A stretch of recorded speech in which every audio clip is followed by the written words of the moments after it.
నమస్తే, నేను మీ Gopi. Welcome back to our channel. ఈరోజు మనతో వచ్చరికి సీనియర్ జర్నలిస్ట్ జగదేవ్ గారు ఉన్నారు. సార్ నమస్తే సార్. సార్ నిన్నటిదాకా అల్లు అర్జున్ గారిని జన సైనికులు ఎత్తి ఒక విధంగా ట్రోల్ చేయలేదు, అంత విధంగా ట్రోల్ చేశారు. సో నిన్న ఆది గారు ఒక మాట అన్నారు, ఏమంటే మెగా ఫ్యామిలీ అంతా ఒకటే, అల్లు అర్జున్ వేరు కాదు, సో ఆయన ట్రోల్ చేయకండి అన్నారు. అంటే ఆది చెప్తుంటేనే జన సైనికులు ట్రోల్ చేస్తున్నారా? ఆది ఎవరు? జబర్దస్త్ ఆది. జబర్దస్త్ ఆది ఏమన్నారు? జబర్దస్త్ ఆది ఏమన్నారంటే మెగా ఫ్యామిలీ అంతా ఒక్కటే, అల్లు అర్జున్ వేరు కాదు, ఆయన ట్రోల్ చేయకండి అన్నారు. అంటే ఆది చెప్తుంటేనే జన సైనికులు ట్రోల్ చేస్తున్నారు ఆయన్ని. ఏంటో మరి, అంటే ఇప్పుడు మేమంతా ఒకటే మెగాస్టార్ అభిమానులుగా ఉన్నాము. తర్వాత ఇప్పుడు ఆ చెట్టు కింద పెరిగిన చిన్న చిన్న మొక్కలే కదా, ఆ చెట్టుకి ఫ్యాన్స్ అయినప్పుడు వీటికి కూడా ఫ్యాన్స్గా ఉంటాం ఉద్దేశం అయ్యిండొచ్చు. ఎందుకంటే ఆదికి ఒకరు చెప్తే ఇన్ఫ్లుయెన్స్ అయ్యే మనిషి కాదు, ఒకరు చెప్తే వినే మనిషి కాదు. ఆయనగా పవన్ కళ్యాణ్ సభలకు అటెండ్ అయ్యాడు, ఆయనగా పవన్ కళ్యాణ్ గారి కోసం క్యాన్వాసింగ్ చేశాడు, ఆయనగానే పవన్ కళ్యాణ్ మీద ఏగ వాళ్ళని ఒప్పుకోకుండా తిరిగి పంచులు కౌంటర్లు వేశారు. అటువైపులు ఎంత వాళ్ళు అవునాయి కానీ ఆ స్వతహాగా ఇప్పుడు ఆయన తర్వాత మళ్ళీ క్యాన్వాసింగ్ టైంలో గెటప్ శ్రీని సుధీర్ని కూడా తీసుకొచ్చి మరీ క్యాన్వాస్ చేయండి. బట్ ఆయన చెప్పారో వాళ్ళు స్వతహాగా వచ్చారు, అది అనవసరం. బట్ వచ్చారుగా, చేశారు కదా. అమ్మో మాకు సినిమా అవకాశాలు పోతాయేమో, నెక్స్ట్ మేము గెలవకపోతే నెక్స్ట్ రాష్ట్రంలో బతకలేమేమో, అట్లాంటి ఆలోచన వాళ్ళ ఇష్టం. వాళ్ళకి ఒక పవన్ కళ్యాణ్ కానీ మెగా కాంపౌండ్ హీరోలు అంటే ఇష్టం, అట్లా వచ్చిండొచ్చు. అయితే మీరు ఆయన ఎందుకు అలా చెప్పాలంటే ఎవరో ఒకరు బ్రేక్ వేయాలి కదా, ఎవరో ఒకరు చెప్పాలి కదా. అంటే ఇప్పుడు దాకా ట్రోలింగ్ అంతా బాగా జరిగింది, ఇప్పుడు ఆగిపోయిన తర్వాత ఎందుకు చెప్తున్నారు అంటున్నా. జరిగేటప్పుడు చెప్పాలి కదా. ఆయన ఇప్పుడు చూసాడేమో ట్రోలింగ్స్, ఎవరు చెప్పగలరు? ఇప్పుడు ఏంటది నాగబాబు గారు వాళ్ళు ఏదో మాట్లాడలేదు, ఎవరేం అనట్లేదు, అందరూ ఊరుకున్నారు. రేపు డిసెంబర్లో కూడా వరుసగా మెగా కాంపౌండ్ నుంచి వచ్చే సినిమాలు రిలీజ్ అవ్వబోతున్నాయి. మెగా అంటే డిసెంబర్ 6న పుష్ప 2, డిసెంబర్ 20న రామ్ చరణ్ గేమ్ చేంజర్, ఇవన్నీ రాబోతున్నాయి. సో వాళ్ళంతా ఒకటే, మనమే అట్లా మాట్లాడుకుంటాం అన్నట్టుగా అన్నారు. బట్ ఆయన ఎలక్షన్ టైంలో ఆ వైసీపీ ఎమ్మెల్యేకి మద్దతు ఇవ్వడం అనేది ఆయన వ్యక్తిగతం అది. బట్ అది యాంటీగా వెళ్ళింది, ఒప్పుకుంటాను. ఎందుకంటే ఒకవైపు తండ్రి పవన్ కళ్యాణ్కి సపోర్ట్గా పిఠాపురం వెళ్తే ఈయన ఆ ఎమ్మెల్యే కోసం అటువైపు వెళ్ళడం అనేది ఎంతవరకు కరెక్ట్ అని చాలామంది నెటిజన్స్ క్వశ్చన్స్ వేశారు. దానికి తగ్గట్టుగానే ఉండడం. మళ్ళీ ఈ పుష్ప 2 కూడా పవన్ కళ్యాణ్ ఫ్యాన్స్కి భయపడే పోస్ట్ పోన్ చేశారనే వార్తలు కూడా ఉన్నాయి. నిజమే కదా, అబద్ధం తెలీదు, అయ్యిండొచ్చు, అవ్వకపోయి లేదు. బట్ వాళ్ళు చెప్పడం ఏంటంటే ఇంకొంతమంది సుకుమార్ గారికి బన్నీకి క్లాషెస్ వచ్చాయి అందుకే ఆగింది అన్నారు. వాళ్ళు కూడా క్లారిటీ ఇచ్చారు, కాదు బాబు పోస్ట్ ప్రొడక్షన్స్ వర్క్లో కొన్ని ఉన్నాయి, లేదా తర్వాత పెండింగ్ సీన్స్ కూడా కొన్ని తీయాల్సి ఉన్నాయి, అందువల్ల డిలే అవుతుంది, సీజీ వర్క్లు ఇవన్నీ ఉన్నాయి ఇంకా అన్నట్టుగా వాళ్ళు అది చెప్పారు. ఈ జనరల్గా ఎలా ఉంటుందంటే నెట్జెన్స్ సోషల్ మీడియా అదిగో పూలంటే ఇదిగో తోక అనే రకాలు, ఎవరికి ఏమీ తెలియదు. అవునట. ఇప్పుడు మీరు అబ్జర్వ్ చేయండి, ఫ్రెండ్ సర్కిల్లో కూడా అరే నిన్న మొన్న సోషల్ మీడియాలో చూశాను రా, నిజమేనా అది అని అడుగుతాడు. సోషల్ మీడియాలో చూస్తే నిజమేనా అని అడగడం ఏంటి? ఫిక్స్ అయిపోవాలి కదా. ఇప్పుడు పలానా టీవీలో న్యూస్ పేపర్లో చూసామంటే ఖచ్చితంగా వాదిస్తాం ఇది నిజం అని. అంటే ఈ మధ్య న్యూస్ పేపర్లు కూడా నిజమేనా అనే ఉన్నాయి, వచ్చాయండి. ఎల్లో మీడియా వచ్చేసింది కాదనట్లేదు, బట్ ఇంకొంచెం ఉంది. అదే సోషల్ మీడియాకి వచ్చేసరికి కంప్లీట్గా అందరూ అరే మొన్న ఎక్కడో చూశాను నిజమేనా, సమంత నాగచైతన్య మళ్ళీ కలుస్తున్నారంట కదా నిజమేనా అని మొన్న ఫ్రెండ్ అడిగాడు.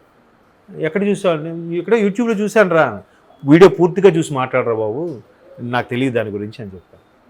అట్లా ఇప్పుడు కూడా వాళ్ళందరూ ఒకటే కదా, లేదు బన్నీకి పవన్ కళ్యాణ్ అంటే ఇష్టం ఉండదు కదా. మొన్న ఎవడో నా ఫోటో పెట్టాడు అనమాట. ఈ సీనియర్ జర్నలిస్ట్ జగదేవ్ అనే వ్యక్తి ఒక స్టేట్మెంట్ ఇచ్చాడు. స్నేహలత గారు చెప్పిన దాని ప్రకారమే బన్నీ పవన్ కళ్యాణ్కి యాంటీగా వెళ్ళాడు, భార్యను సాటిస్ఫై చేయడం కోసం అని చెప్పి నా ఫోటో పెట్టాడు ఎవడు. అసలు నేను అలా మాట్లాడింది లేదు, చెప్పిందే లేదు. ఇది చూసి ఇంకోటి ఏమనుకుంటాడు, జగదేవ్ అనే అనలిస్ట్ ఇట్లా చెప్పాడంట అంట కాస్త ఇంకొంతమంది దగ్గరికి వెళ్ళేసరికి చెప్పాడు ఫిక్స్ చేసేస్తారు. కాబట్టి ఇప్పుడు వాళ్ళు ఒకటేనబ్బా. జనరల్గా ఇప్పుడు చాలామంది అనుకునేవారు, ఇప్పుడు ఇంకా సోషల్ మీడియా శాటిలైట్ ఇవన్నీ వచ్చిన తర్వాత ఇంకా తెలుస్తున్నాయి. కానీ ఒకప్పుడు హీరోలు బాగానే ఉండేవారు, ఫ్యాన్సే కొట్టుకునేవారు. నా చిన్నతనంలో మా ఊర్లో నాకు బాగా గుర్తు, ప్రతి సంక్రాంతికి బాలయ్య గారిది చిరంజీవి గారిది సినిమాలు కంపల్సరీ రిలీజ్ ఉండేవి. బాలయ్య గారు కటౌట్ ఒకడు 30 అడుగులు పెడితే చిరంజీవి ఒకడు 35 పెట్టేవాడు. సరిపోయిందిరా బాబు అనుకుంటే మళ్ళీ సమ్మర్ హాలిడేస్లో ఇంకో సినిమా రిలీజ్ అయితే ఈసారి వాడు బాలయ్య ఫ్యాన్ 40 అడుగులు పెట్టేవాడు, వీళ్ళు 35 పెట్టారు. అరే ఈసారి బాలయ్య ఫ్యాన్స్ 40 అడుగులు పెట్టారా, ఎందుకయ్యా, దేనికోసం అవి?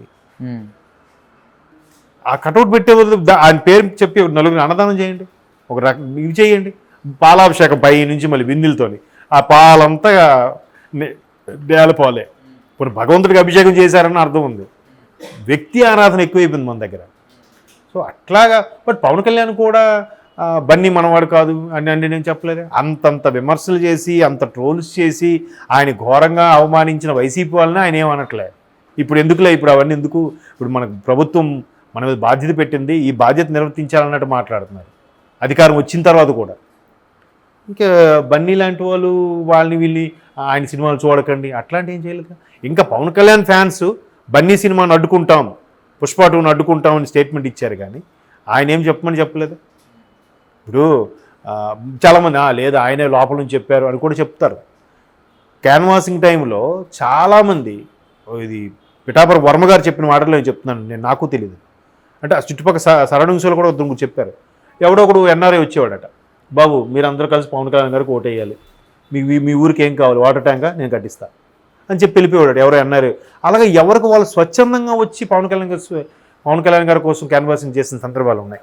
ఏది గెటప్ సీను, సుడిగాలి సుధీర్కు, ఈ ఆది ఇలాంటి వాళ్ళు కూడా. సో అట్లాగే పవన్ కళ్యాణ్ చెప్పాడు లేకపోతే ఇంకేది చేశాడు, ఆయన అలా చెప్పడు, ఆయన అలా పట్టించుకోడు. అలా పట్టించుకున్నోడైతే ఇందులోకి రానే రాడు. ఎంతసేపు ఇమేజు, నా స్టార్డము, నెక్స్ట్ బాహుబలికి మించిన సినిమా తీయాలి అలాగే ఆలోచించేవాడేమో. అట్లేం పట్టుకోలేదు కదా. లేకపోతే ఇప్పుడే ఎందుకు ఊరికి మళ్ళీ ఎందుకు కెలుక్కుంటారు, ఇప్పుడే ఎందుకు చెప్పుకుంటారు. అయితే బన్నీ చేసిన వ్యవహారం మీద చాలామందికి అది కరెక్ట్ కాదనిపించింది, ఇంక్లూడింగ్ మై సెల్ఫ్ కూడా. దానికి కొన్ని రీజన్స్ కూడా ఉన్నాయి. ఇప్పుడు సాయి ధరమ్ తేజ్ అయితే బన్నీని ఆయన అకౌంట్ నుంచి తీసేశారని, ఇన్స్టాగ్రామ్ అకౌంట్ అన్ఫాలో చేశారని ఏవో రకరకాలుగా వార్తలు ఉన్నాయి. మరి అంతవరకు వాస్తవం తెలియదు. మేబీ ఇప్పుడు ఆయన అభిప్రాయం చెప్పాడండి, ఒక్కొక్కరికి ఒక్కొక్క ఇష్టం ఉంటుంది. ఆ ఇష్టాన్ని ఎందుకు అట్లా చేసుకోవడం కరెక్ట్ కాదు కదా. కాకపోతే ఒక్కొక్కరి అభిప్రాయం ఒక్కోలాగా ఉంటుంది కాబట్టి దాన్ని అందరూ సినిమా వాళ్ళు అనేసరికి ప్రతి ఒక్కరు కూడా బోతత్తులో పెట్టి చూస్తుంటారు. కాబట్టి అరే బన్నీ ఇలా చేయడం కరెక్ట్ కాదురా, ఒకవైపు ఫ్యామిలీ అంతా పవన్ కళ్యాణ్ గానికి ఇది అంటున్నప్పుడు ఇలా అనడం కరెక్ట్ కాదురా. మేబీ ఆయన ఎప్పుడు ఫ్రెండ్గా మాట ఇచ్చాడో ఇంకేదో చేశాడో. రాజకీయం వేరు, ఫ్రెండ్షిప్ వేరు, రిలేషన్స్ వేరు, అవునా కాదు, బిజినెస్ వేరు, ఎవరు పొందా వాళ్ళది. సో వాళ్ళంతా ఒకటే అనే ఉద్దేశంలో చెప్పుండొచ్చు. మళ్ళీ వీళ్ళందరూ ఒక స్టేజ్ మీద కనబడితే ఈ నెటిజన్స్ గాసిప్స్ అన్నీ కూడా పోతాయి, రూమర్స్ అన్నీ కూడా ఎక్కడికక్కడ క్లియర్ అయిపోతాయని నాది. Okay sir, thank you.